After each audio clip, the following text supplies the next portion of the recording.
So one thing that just from someone watching practically, the more of an athlete you are, the more you move, the better it is, the faster you should figure this out in your body.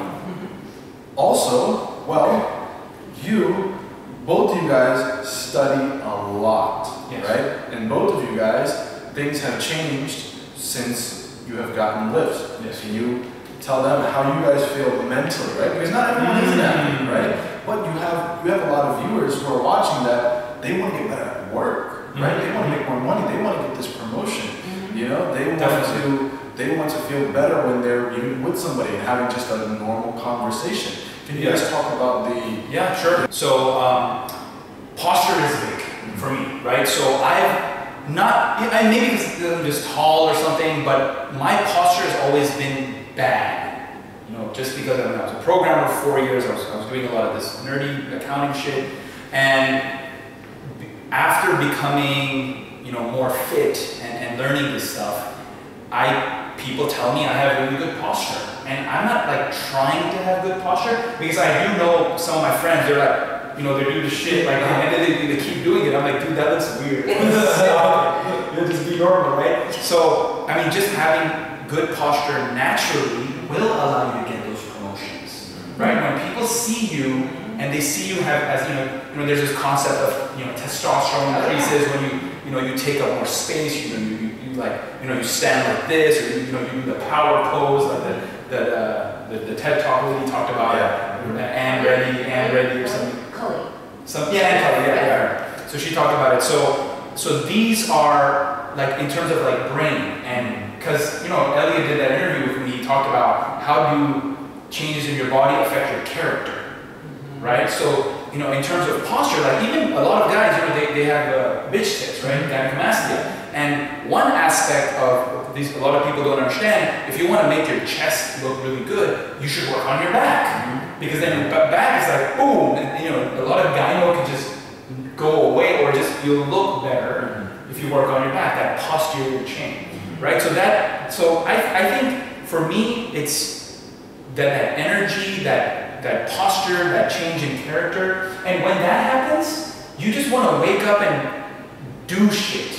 You want to wake up and you want to dominate. You want to get more work done. You want to contribute to the world. You're actually bringing up a very important point, because what we found in our clinic with sitting, it's not only standing, it's also sitting. You might even come across short side of the hemipelvis, which creates a whole postural chain reaction, just like the leg side or the leg lift. But what we found with young people when they're dealing with these asymmetries is that they start to develop foggy brain. Their grades aren't as good. They're unable to focus in class. So not able to soak in and absorb as much information as possible is detrimental to the future of our society. We want our kids to absorb as much as they can, get really smart, get out there and make the world a better place. They're not going to be able to do that when they're dealing with all these asymmetries and compensating and in pain and tired, and it just goes on and on and on. That's amazing, because a lot of guys ask me specifically how to get better grades,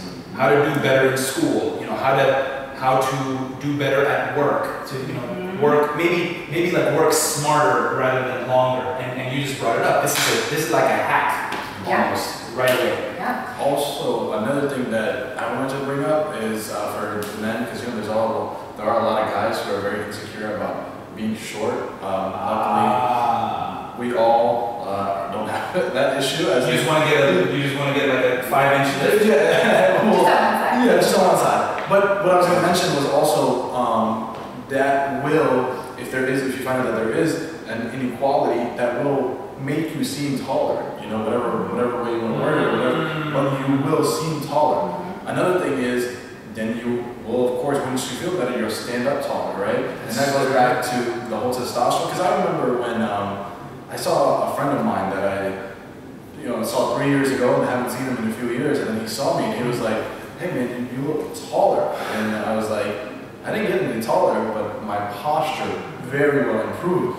I became more confident. I stood up better, things like that. And so then, of course, the body was flowing better too. So just another thing to touch upon is, if you want to get taller. No, actually, I've had this one guy snap me 2 days ago. He's probably watching this video right now. He told me that he's 5'4", and all of his friends are like 5'8", 5'9". Even the girls that are his friends are taller than him, and he kind of like looks weird in the group. So he's like, Doc, can you help me at least grow like just an inch or two taller?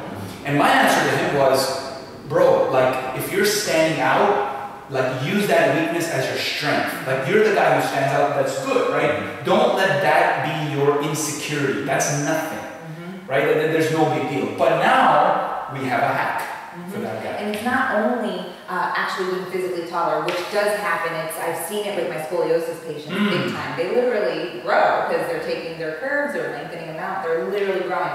But what you mentioned before with the testosterone, so say I'm only 5'2", I stand well, I might add another couple millimeters from standing well with my posture, but that rise in testosterone, that rise in confidence makes you seem bigger than you are. So your energy expands. Wow, you know what I mean? that's right. So it's like right. I might still be 5'2" and maybe 2 millimeters, but I'm going to seem taller. I'll be more confident. Huh. Yeah, because you do get short people who just seem to be more powerful. Okay, that totally makes sense. I didn't ever think of it from this angle, but yeah, that totally makes sense. Yeah, so let's look at this a little bit more. So now what I want to ask you is, someone who's watching right now, he has no clue what we just talked about, right? Okay. But now he wants practical step-by-step process to figure out that this is his leg lift that he needs, this is his short leg difference, and what should he do now? Doesn't matter if he could be in Mississippi, he could be in Paris, he could be in Australia. What should he do to figure this out and fix his life? You might not even suspect you might have a leg length inequality. It could be nagging pain in the same spot all the time. That's one indicator. If it's always, and you can point to a place, it's always here. This is where your body's doing a breakdown. This is where you're compensating. So if you've gone to chiropractors and you've tried acupuncture and you've gone to every doctor you can think of and nothing's helping, chances are it's stemming from a leg length difference. As we mentioned earlier, not every therapist is working with this, so it's going to take a little investigation on your part. Research, find a structural therapist, find a chiropractor that does work with leg length inequality. Figure out how to get proof, get the image, get the x-ray. There are ways to do it. We use the protocol from Travell and Simmons' myofascial pain and dysfunction. She outlines exactly how to x-ray. It's the most economic way to do this x-ray because there are other ways that are more expensive. You just line up on your plumb line and shoot the beam right at the level of the hips, and you can get a nice, almost precise, off, give or take 2 millimeters way to measure the leg length difference. So what they did with me, so oftentimes when they measure leg length, they'll be up here at the iliac crest or at the ASIS. Well, that's actually not your leg. You can have a high femur and a low ASIS, so you're not going to get a good reading from that. So instead, we look at the femurs. So the heads of the femurs are really indicating leg length difference. So this is the height of my femurs with the lift. This is the height of my femurs without the lift. So you can see that dramatic drop. And we're talking leg bones. We're not talking hip bones. The hip is independent of the legs. So with this tilt that was going on, I had constant tightness in this right side. My tensor fasciae lata, my gluteus medius and minimus, they were always tight on this side, and likewise I didn't have the strength on the longer side. Instantly putting this in, I start to wake up these muscles. I don't even have to do anything. My body does it. It's called homeostasis. It's balance. Your body does it. It's amazing. Your body wants you to be as balanced as possible. It heals itself. So it's really a wonderful thing that if you start to connect with what the body needs, it will heal itself. You might have to do some investigation, find the right therapist to provide you the information, the x-ray, the treatments. How do I go about this? What do I do about this lift? So like I said, not everyone works with this, so you really have to search. So a lot of times in chiropractic work, they're going to check the heels to see if you're off, and they're going to do some adjustments in your back and double check the heels, and it might be even again. Well, what they've done is they've created some kind of imbalance in your back if you have a leg length difference in order to make the heels look It's like putting a band-aid on a symptom or something, okay. Right, so in order to understand if the leg length is coming from the back or coming from the hips, you really need to measure the legs. So in neurosomatic therapy, we measure the bottom of the heel pad, the top of the tibia, and the greater trochanters to give us some feedback. And then if we suspect it, we will x-ray. So we'll go even further with radiography. So you need to find the right therapist that will work with this, that will really investigate it with you.